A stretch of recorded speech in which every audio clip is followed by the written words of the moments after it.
So we're in the hadith of our mother Aisha radiallahu ta'ala anha. We mentioned the first benefit in the hadith, which is wujubu takfeen al-mayyit, that it's obligatory to shroud the body. We spoke about that.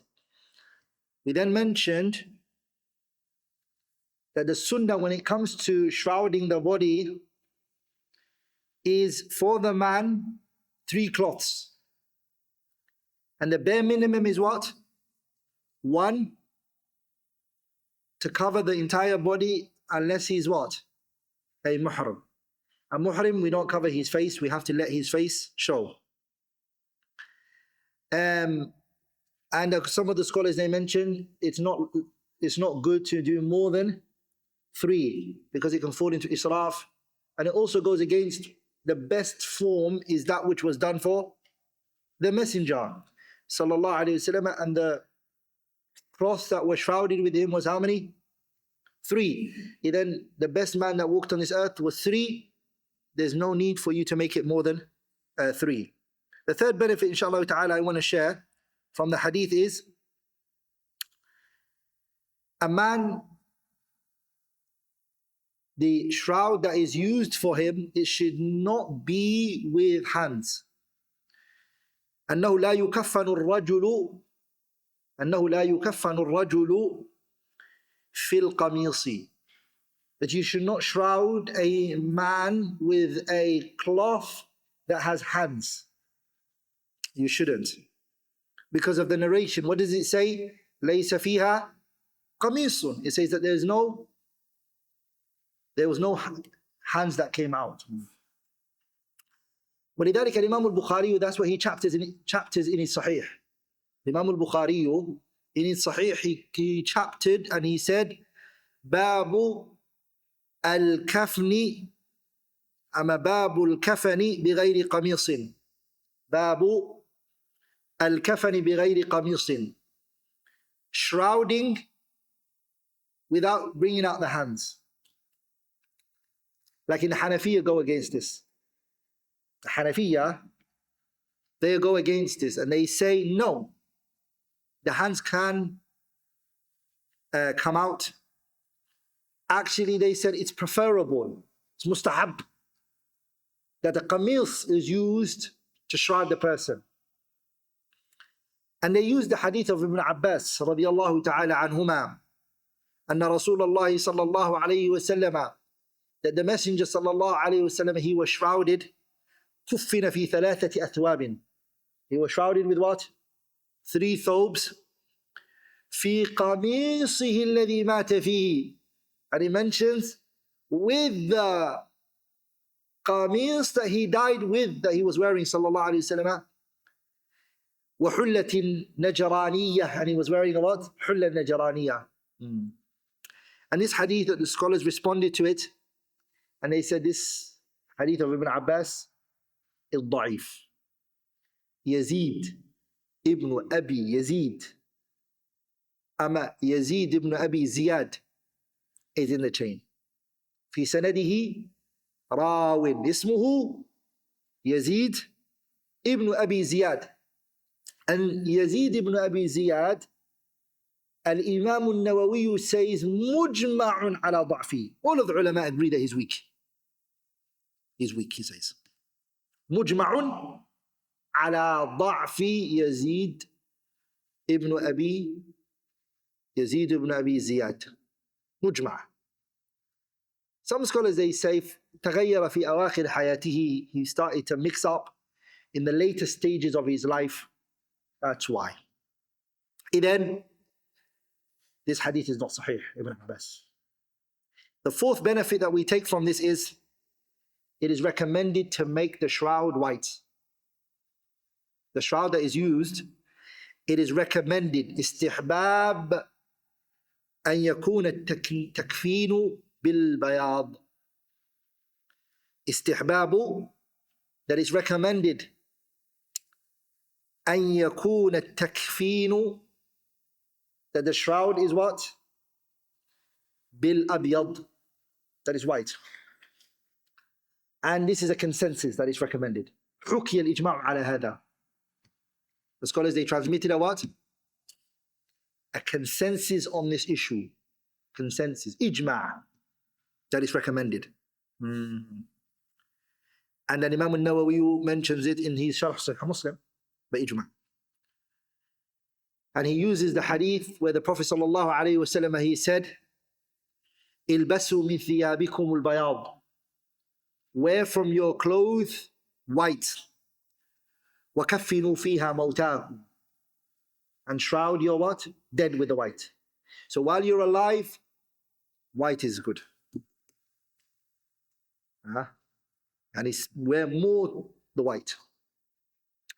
وَكَفِّنُوا مَوْتَاكُمْ. And also shroud your what?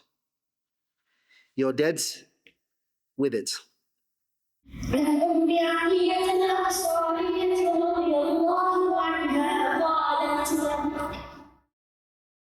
دخل علينا رسول الله صلى الله عليه وسلم حين توفي جدته فقال اغسلناها ثلاثا أو خمسا أو أكثر من ذلك إذ رأيتن ذلك بماء وسدر وجعل في الآخرة كافورا أو شيئا من كافور فإذا فرغتن فلما فرغنا آتينا فأعطانا حقه فقال أشركها به تعني إنسانا وفي رواية أو سبعا وقال ابدأن بمنامها ومواضع الوضوء منها وأن أم عطية قالت وجعلنا رأسنا This hadith, it tells us that the Prophet sallallahu alaihi wasallam, his daughter died. His daughter passed away, radiyallahu ta'ala anha. And when she died, the Prophet sallallahu alaihi wasallam instructs the women who are washing his daughter how to do it. Which daughter is it that the hadith is referring to? The scholars, they differed amongst themselves. There is a khilaf amongst the ulama. The first view says it is Zainab binti Rasulillah sallallahu alayhi wasallam, and Zainab was married to Abul-As ibn al-Rabi'. And the second view is it is Kulthum, who was married to who? She was married to Uthman ibn Affan. Kulthum was married to who? Uthman ibn Affan. Uthman married two of the Prophet's daughters, Kulthum and Ruqayya. He first married Kulthum. When she passed away, he married what? Ruqayya. He was called Dhun Nurayn. And Kulthum, she died in the Battle of Badr. Yani the Prophet ﷺ was in the Battle of Badr. She wasn't. Uthman, as you all know, he didn't participate in the Battle of Badr, because the Prophet told him not to come to the Battle of Badr. He told him stay what? In Medina, and to look after who? Kulthum. And he stayed with her, and she passed away whilst the Prophet ﷺ was in the Battle of Badr. And then this hadith cannot be Kulthum then. This view that says that's Kulthum is weak, because this is talking about the Prophet ﷺ being there whilst she's being washed. So it can only be who? Zainab, the wife of Abul-As ibn al-Rabi'. And that's what stated in the hadith Sahih Muslim. If you go to Sahih Muslim, you will see that it states the name of who? Zainab. Then that's what's correct, and the other view is not correct. She died and she passed away in the 8th year of the Hijrah. Zainab, she died which year? في السنة الثامنة. And then the Prophet ﷺ lost all of his children except Fatima, and she lived after the Prophet for how long? Only 6 months, and she died, radiyallahu ta'ala anha. let's take some of the words that are in the hadith. Some of the words which are a bit strange. Strange means it's not common on the ear of the people. The caliber of the language here is very rich that the Prophet is using here, sallallahu alaihi wasallam. So the first word is, he said, رَأَيْتُنَّ ذَلِكَ. رَأَيْتُنَّ ذَلِكَ. رَأَيْتُنَّ ذَلِكِ, he says. And he doesn't say رَأَيْتُنَّ ذَلِكَ. He doesn't say that, he says ذَلِكِ. بِكَسْرِ الْكَافِ. Placing a kasr on the kaf. The reason is because لِأَنَّ الْمُخَاطَبَةِ, the people in which he was addressing was what? Untha, females. The Prophet was talking to females and he wasn't talking to men. So some of the people, when they read it, they say رَأَيْتُنَّ ذَلِكَ, and they place a what? A fatha on it. And Zarkashi in his nukat, on this book, there's a nukat on it. He mentions it بكسر الكاف. Like in some of the ulama, they said, no. We can place a fatha on the kaf. وَلِمَاذَا? They said that in the Arabic language, the woman can be spoken to like a man. لأن النساء are what? شقائق الرجال. ومريم ابنة عمران التي أحصنت فرجها فنفخنا فيه من روحنا وصدقت بكلمات ربها وكتبه وكانت. Does it say وكانت من القانتات? Is that what it says? No, it says وكانت من القانتين. قانتين is جمع مذكر سالم. صح? Is it not? It's plural male. And Maryam is what? A female, right? صح? لذلك even the Arabs, like Al-Mubarrid and Tha'lab and others mention, they use wife as zawj. And the husband, zawj. Later, zawjah, zawj for the husband, and the wife, zawjah, it became later. So in a grammar class, inshallah ta'ala, yeah? Don't use that. You're going to get yourself in trouble. Follow the rules there. My teacher used to say, if you study Nahu on a high level, the Arabic language, and you be like the poet who said, لست بنحوي يلوك لسانه ولكني سليقي أقول فأعرب. And you reach that level where the language enters you deeply and you're tough in the language. If you do a mistake, you can always find a madhab to support it in the Arabic grammar. Yeah. Yani if you know grammar very well, لأن the asl of Arabic grammar is what? Al-khilaf. They say that, I think it was Bahauddin ibn Aqil, they say ijma'un nuhat is khamsa. The nuhat, the grammarians, the only thing that they agreed upon is 5 things. The rest is khilaf. There's ijma' is the, you guys think fiqh is so much difference of opinion. Come to grammar. Come to what? Grammar. Khilaf. This one says something, the other one goes and says, no. You all know the story of Sibawayhi, rahimahullah ta'ala. Sibawayhi died very young. They say he died at the age of what? 34. Very young. They say the reason he died was because, I'm digressing, but just side benefit, inshallah ta'ala. He came to the city of Baghdad, and there took place between him and who? Kisa'i, Imam Ahl al-Kufa.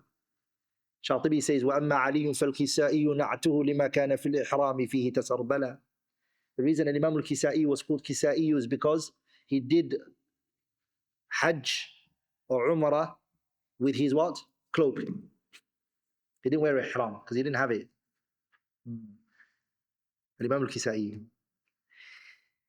So there happened a debate between Sibawayhi and Kisa'i. The debate was on what? a sentence. كنت أظن أن العقرب أشد لصعة من الزنبور فإذا هو هي أما فإذا هو إياها. The last part. كنت أظن أن العقرب أشد لصعة من الزنبور فإذا هو هي or فإذا هو إياها. Which one is right? As you all know, Sibawayhi, when he was young, he came to the class of his teacher Hamad ibn Salama. Sat in the class, he read a hadith.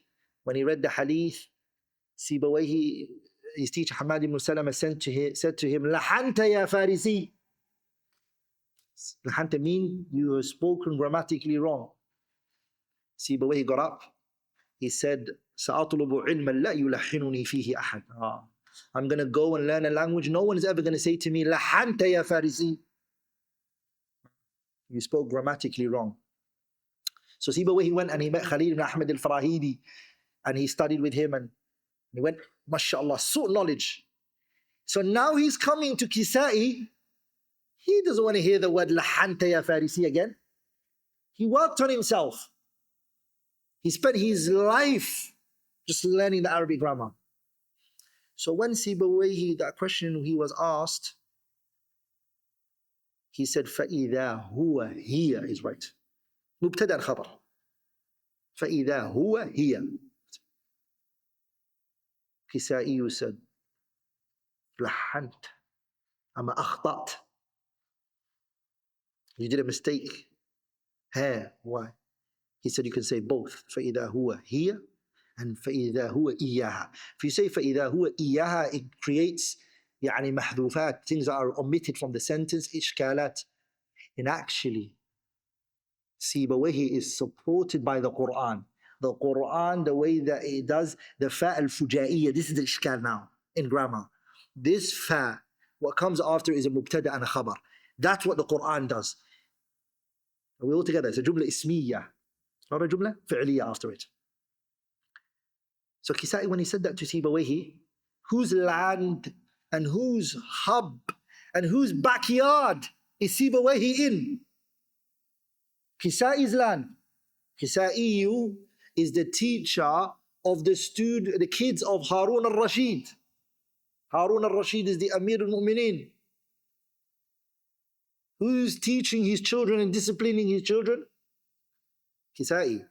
Sibawayhi is a guest here. So when Kisa'i said, you got it wrong, Sibawayhi said, I didn't. They say, some of the narrations mention that Harun al-Rashid was sitting there. Some say, no, it was Yahya al-Barmaki that was sitting there. Yahya ibn Khalid al-Barmaki. He was sitting there, and not Harun al-Rashid wasn't there. And I could have this difference of opinion. But the point is, whether it was Yahya ibn Khalid al-Barmaki or whether it was Harun al-Rashid, they said to him, to the both of them, if you two disagree, who's going to judge you guys? لأن the two madhabs that the language was built on, they are both representing it. يعني Sibawayhi is representing Ahlul Basra. Ahlul Basra, they started grammar. From them, grammar was written. They were 100 years before the people of Kufa in grammar, 100 years ahead of them. And Abu Aswad al-Du'ali is from Ahlul Basra. And then when that tabaqa went, Khalil ibn Ahmad al-Farahidi min Ahl al-Basra. Are we all together? So this is personal for Sibawayhi as well. Ala kullin, he said, you're wrong. Sibawayhi said, I'm not wrong, I'm right. He debated his point. When Yahya ibn Khalid al-Barmaki said, who can judge? Both of you are disagreeing, what should we do here? Kisa'i said, there is someone who can judge us. He said, who? He said, at the front door of the castle, there are the Arabs, the Bedouins, who this language is theirs. When they speak, they can hear the mistakes. They're at the door. Let's call them in. Let's ask them. Which one do you guys say? فَإِذَا هُوَ هِيَ أَمَّا فَإِذَا هُوَ إِيَّاهَا. Which one? Is it both right or is it one right? Tell us. They said Kisa is right. Sibawayhi was what? Some of the scholars, they say the reason was because these Bedouins knew that if they said Sibawayhi was right, and he's a guest here, he ain't doing nothing for them. He's not going to do anything. He's coming and he's staying here for a little bit and he's going to go. Kisa is here. He's the teacher of the children of Harun al-Rashid. Something they can get from him. He's staying, he's going to remain here. So they gave Kisa'i the upper hand, and this was the cause of the death of Sibawayhi. Sibawayhi became depressed. He took his belongings, he got up, he went, he did not even return to Basra. He did a diversion and he went to his land of his original land. He was a Persian man. So he went back to his land. فَمَاتَ, he died, locked himself in a room. Due to depression, he died. Al-Akhfash al-Awsat, his student. At that time, Sibawayhi was writing a book. He was writing a what? A book. He died, Sibawayhi, very young, due to depression and anxiety. Al-Akhfash took the book, put it in his armpit, took his horse, came to Baghdad, showed the people this book, and everyone's jaw dropped. They said, who wrote this book? He said, Sibawayhi authored this book. He said, nah. The guy who couldn't know, فَإِذَا هُوَ هِيَ فَإِذَا. He wrote this? Yes, he wrote this. Allah. His book became known as what? Al-Kitab. They didn't even give it a name. They say the book. If you say the book in grammar, everyone knows you're talking about what? Sibawayhi. That's it. No other name. Al-Kitab, Sibawayhi. And even to talk about Arabic grammar today, who comes to mind? Sibawayhi. He becomes synonymous. This teaches us a lesson, brothers and sisters, which is, you might work hard for something. You might give da'wah to someone. You might, and never see the fruit of your hard work. And the effort that you've exerted, you never see the fruits for it. And guess what? After your death, the fruits of your efforts, you see it.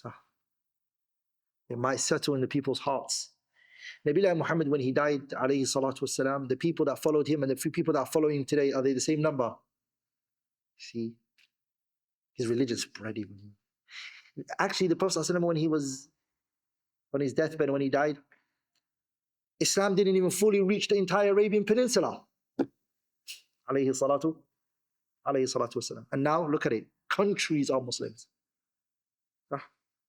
So this is something, you just exert the effort and leave the rest to who? Allah subhanahu wa ta'ala. Another thing that we take from the hadith is the word that's used is sidr. The hadith mentions sidr. Sidr is a type of tree. الشجر النبقي المعروف. It's a well-known sidr tree. People love to have the honey from that tree. When the bee eats from that tree, the honey that it produces is very good. And it's actually the two best honeys in the world is what? The manuka and the sidr. They're the two best honeys in the world. So it's a good tree. So that's what sidr means. And the word kafur is a naw'un min at-tib. It was a type of perfume. Kafur, that's mentioned in the hadith, is a what? Naw'un min at-tib. It's a type of perfume.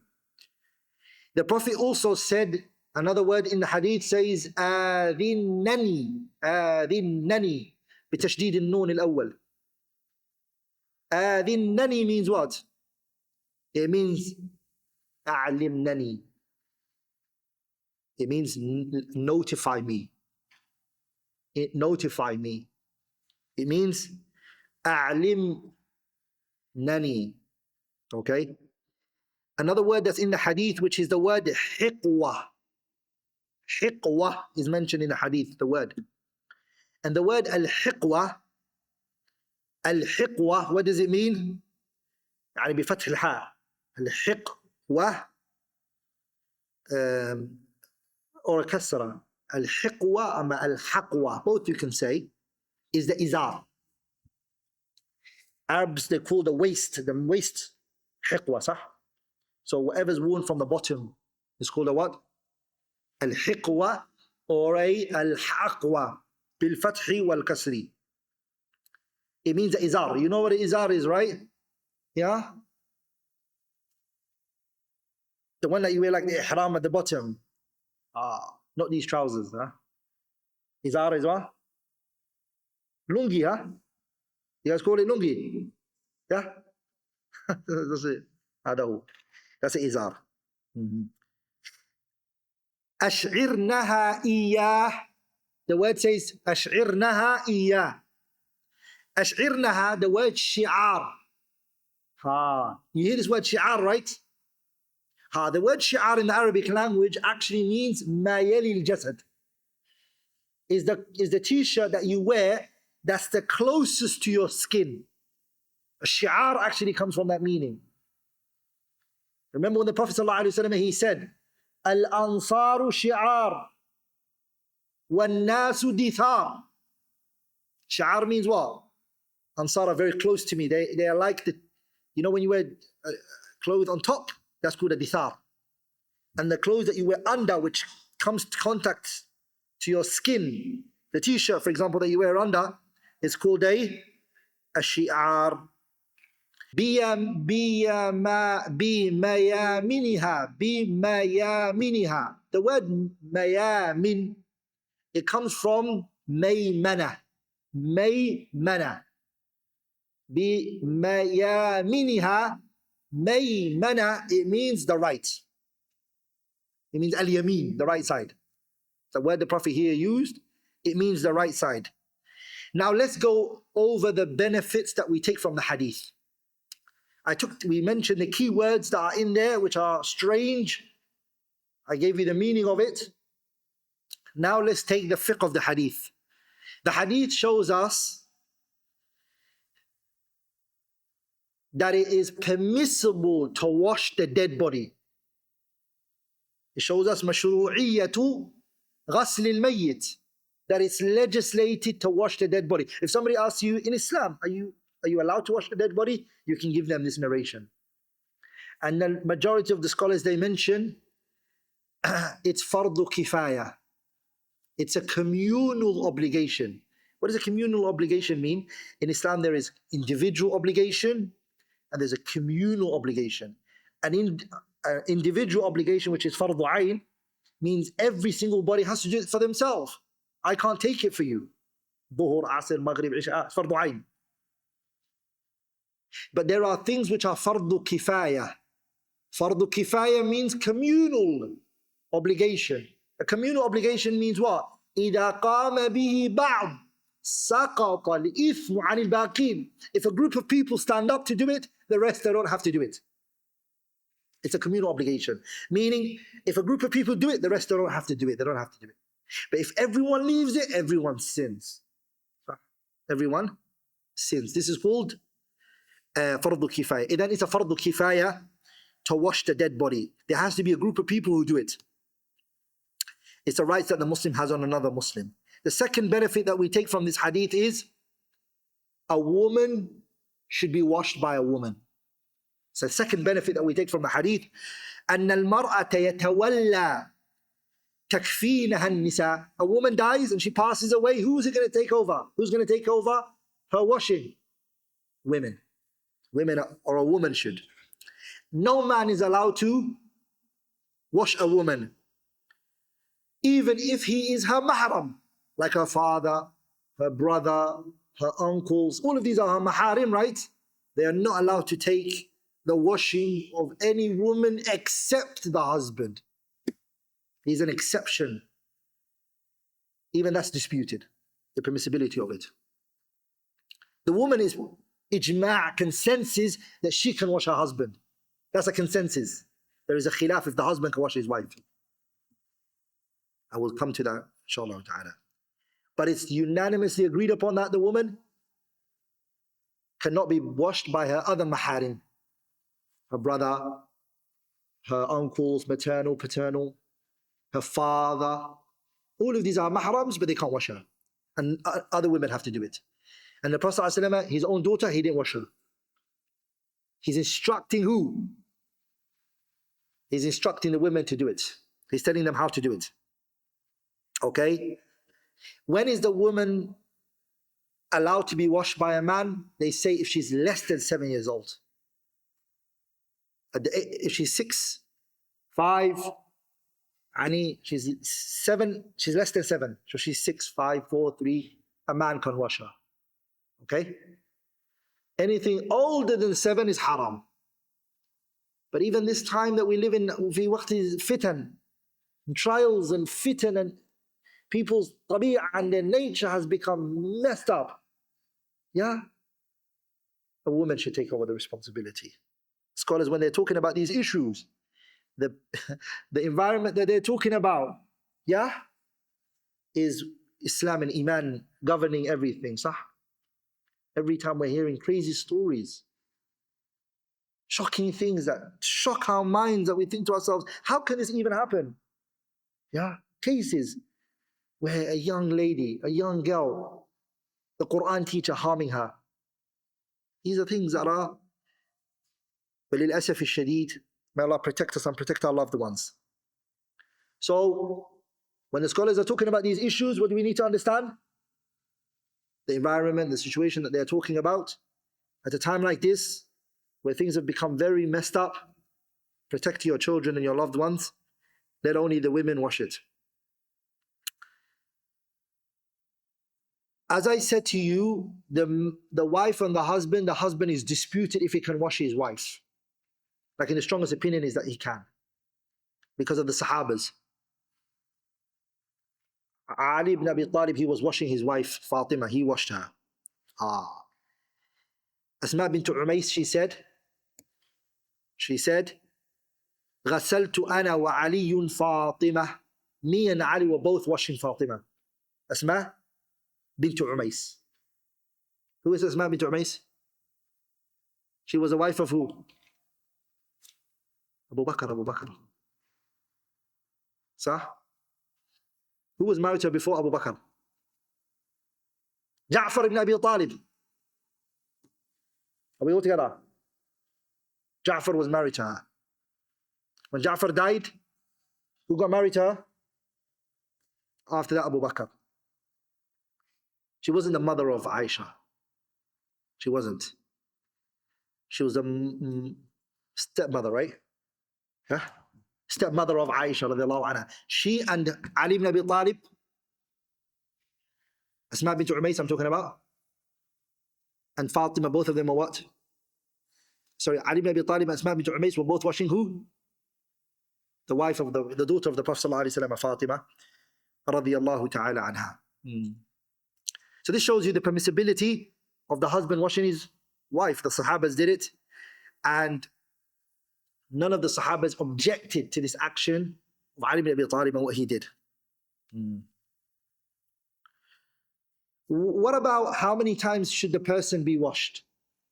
And how many times should we pour water over them? How many times? All of this goes back to, in the narration, what does it say? He said to them, إِن رَأَيْتُنَّ ذَلِكَ. إِن رَأَيْتُنَّ ذَلِكَ. He's saying this to the women who are washing his daughter. What does that mean? He said, if you guys see the need to add more water, then do it. So who determines how many more cups of water that they need to wash the body? This goes back to the people who are washing. They determine this. This is in what? It's in their hands.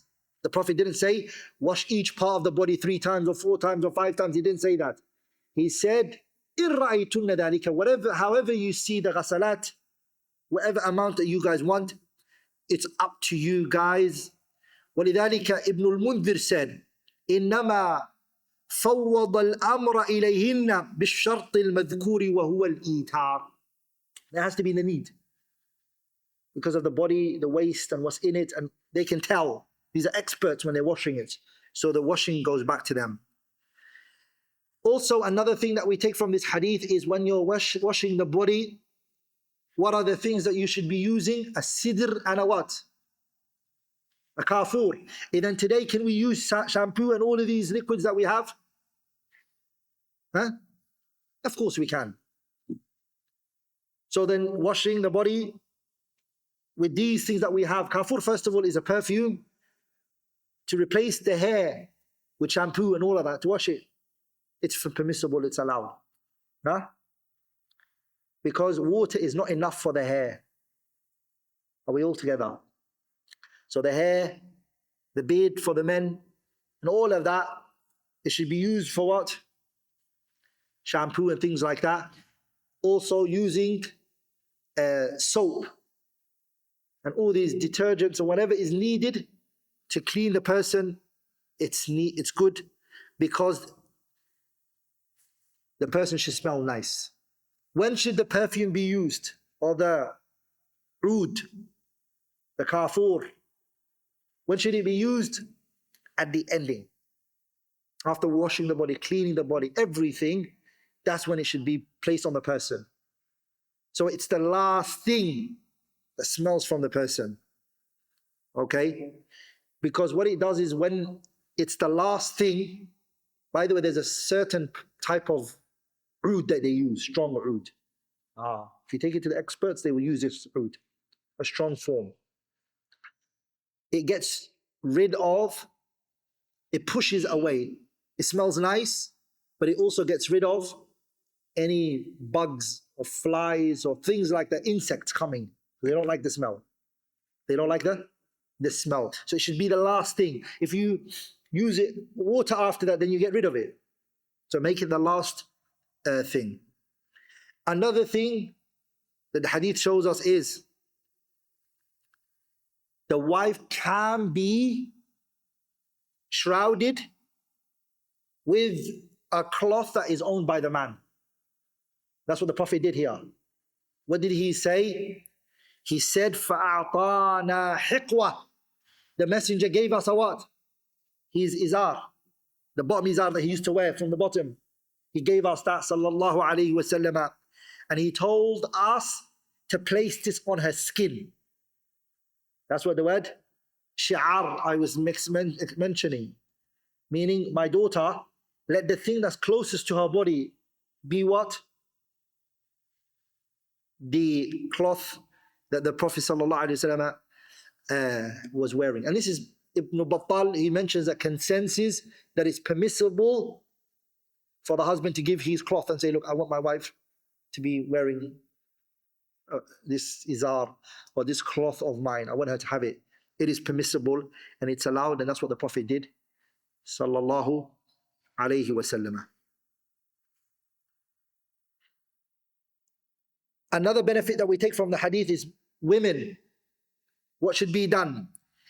The narration mentioned, مَشَطْنَاهَا ثَلَاثَةَ قُرُونَ. What does that mean? We plaited her hair. 3 plaits. So the woman should be what? 2 on the side and 1 in the middle. 3. And it should be backwards. Okay? Her hair should not be loose. Once they wash her hair, clean everything, they plait her hair and plait on the side, backwards. This is for the woman. This is what? This is how it should be for the woman. Should it be done very strong or should it be very gentle the way it's done? The madhahibs, they differ on this issue. Shafi'iyya believe birifq. It shouldn't be done strongly plaited. It should be gently so that the hair doesn't rip off. And this is a responsibility, they say, that the amana of the body, the honor of a believer when he's dead is the same honor he has when he was alive. So they say you have to be very careful in the way that you deal with them. Also, another benefit that we take from the hadith is the Prophet's statement where he said, Ibda'na bi mayaminiha. Ibda'na bi mayaminiha. Start with the right side. So when you're washing, it always should be the right side the washing happens. Wash the right, then the left. The right, and then the left. That's what should be done. Because the principle, brothers, is istihbabul ayman. The qaida is istihbabu taqdeem al-yamin fi at-tayyibat. Istihbabu taqdeem al-yamin fi at-tayyibat. That is recommended to start with the right side when it comes to good things. But when it comes to dirty things, what should you start with? The left side. So when you wake up in the morning and you're brushing your teeth, what hand should you use? The left hand. But what about daytime when you just want to revive the sunnah? Which hand should you use? The right hand. Because now you're not purifying your mouth. You're just following the sunnahs, huh? Are we all together? So qaida is, whatever is for cleanliness, the hadaf is to clean it, and it's tayyib and it's good, then the right is used for it. When your mouth is clean and you're using the miswak, right. It's dirty now, sah? Left. Brush it with what? With the left. That's the qaida, inshallah ta'ala. وَمَوَاضِعُ الْوُضُوءِ مِنْهَا. The hadith mentions when you're washing the body, which parts should you start with the washing? The places of the wudu should be started with. And when you're washing, it's recommended to start with what? The places where the wudu happens from first. To wash those areas first. عن عبد الله بن عباس رضي الله عنهما قال بينما رجل واقف بعرفه إذ وقع راحلته فرقصت وقال فأرقصت فقال رسول الله صلى الله عليه وسلم اغسلوا بماء وسدر وكفنوه في ثوبين ولا تحرقوه ولا تخمروه رأسا فإنه يبعث يوم القيامة ملبيا وفي رواية ولا تخمروا وجهه ولا رأسا الرأس كسر العنق. The Shaykh rahimahullah, Abdul Ghani ibn Abdul Wahid al-Muqdisi rahimahullah, he mentions this hadith of Abdullah ibn Abbas radiyallahu ta'ala anhuma is telling us that the Prophet sallallahu alaihi wasallam at his time, a noble companion in Hajjatul Wada', the final Hajj of the Prophet. This man, there was a man who was doing Hajj and he was on his riding beast, his camel. Okay, and he fell off it and he snapped his neck and he died. And he was in Arafah. He was in Arafah. And then he died. The Prophet ﷺ, he instructed the Sahabas the way that he should be dealt with. He said to them, sallallahu alayhi wa sallam, اغسلوه بماء وسدر. Wash him with ma wa sidr. And this is very important because he is a muhrim, he's in a state of ihram, and the Prophet here is saying use what? Water and what? Sidr. But he didn't say kafur. Are we all together? وَكَفِّنُوهُ فِي ثَوْبَيْنِ. And shroud him with what? 2 thawbs. Shroud him with what? 2 thawbs. وَلَا تُحَنِّطُوهُ. Don't place on him any perfume. وَلَا تُخَمِّرُوا. And do not cover رَأْسَهُ, his head. فَإِنَّهُ يُبْعَثُ يَوْمَ الْقِيَامَةِ مُلَبِّيًا. The day of judgment, he's going to be resurrected saying, لَبَّيْكَ اللَّهُمَّ لَبَّيْكَ. That's how he's going to come out. وَفِي رِوَايَةٍ, Abdul Ghani ibn Abdul Wahid al-Maqdisi brings another riwayah. What does this riwayah say? وَلَا تُخَمِّرُوا وَجْهَهُ. Abdul Ghani is choosing this other riwayah because there's an additional wording in it, which is what? وَلَا تُخَمِّرُوا وَجْهَهُ. Don't cover his face. Before it said don't cover his head. And now this other wording of the hadith is saying what? وَلَا تُخَمِّرُوا وَجْهَهُ. Don't cover his face. وَلَا رَأْسَهُ, and his head. What does the word mean? وَقَصَتْهُ. ما معنى وَقَصَتْهُ? So let's take the strange words, okay, that are in the hadith. Al-waqsu, the word al-waqsu in the Arabic language, it means kasrul unuqi. Kasru al-unuqi. And Abdul Ghani ibn Abdul Wahid al-Maqdisi mentions that for you in the hadith. Al-waqs means what? When the person snaps their neck or breaks their neck. La tuhannituhu means what? It means la tada'u alayhi hanut. Don't place on him hanut.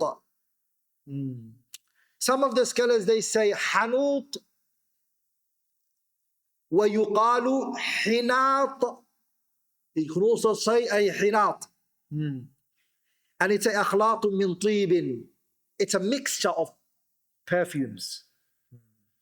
So different types of perfume mixed together, where they used to place on the dead body. The Prophet is saying, don't use that.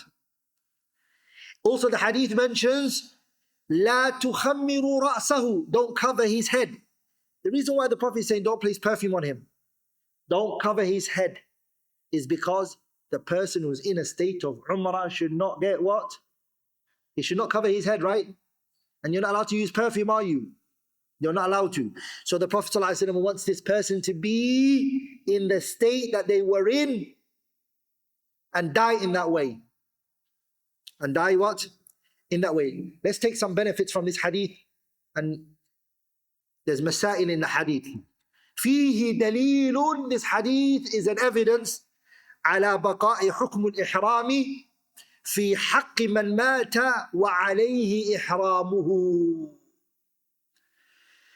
This hadith shows as an evidence